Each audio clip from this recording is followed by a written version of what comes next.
Hello viewers, Attorney Buado here again. Welcome to the Criminal Law Jurist. Last episode, we talked about dolo.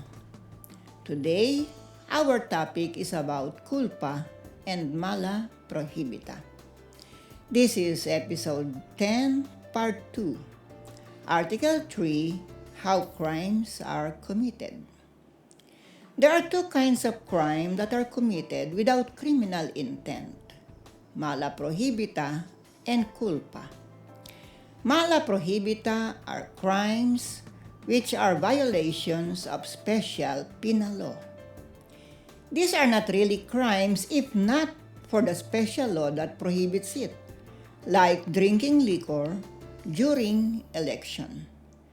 Without that law, drinking liquor would not be a crime. Jose may not know that drinking liquor on election day is a crime, but ignorance of the law excuses no one. So he commits a crime and incurs a penalty, although he did not intend to commit the crime. At any other day, drinking liquor is not a crime, but because of the law, special law, during election day, it is a crime. Culpa is a kind of crime defined in Article 3 of the Revised Penal Code. It is committed without intent because it is committed by means of negligence, imprudence, lack of foresight, or lack of skill. These elements substitute for intent in dolo.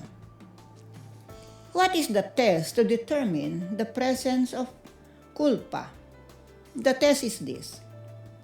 Would a prudent man in his position foresee the harm to the person injured as a reasonable consequence of the course to be pursued? If so, the law imposes on him the duty to take the precaution against the mischievous results of the act. Failure to do so constitutes negligence. Let us have some illustrations. Juan is negligent in ascertaining that the gun is not loaded when he cleaned it. A reasonably prudent man would check first if the gun is loaded before cleaning it. Although he did not intend to kill Pedro, Juan is liable for the death of Pedro. He is liable for reckless imprudence resulting to homicide. Another example. Maria was burning dried leaves in her garden. Suddenly, a strong wind blew, and some of the cinder landed on the roof of the nipa hut of Josefa. Maria is liable for simple imprudence resulting to arson. So when is the imprudence reckless? And when is it simple? If the injury or damage that would result is immediately foreseeable and the actor persisted, it is reckless imprudence. Otherwise, it is simple. In the example of Maria, if the wind is blowing hard at the start and she still burned the dried leaves on her garden, then her prudence is reckless. So what has we learned in Article 3? First, felonies can be committed by an act or by failure to act.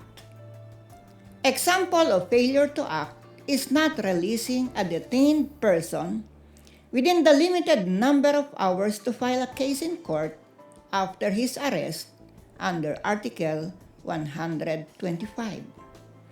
Second, felonies can be committed either with intent or with negligence. Third, felonies have elements which must all be present.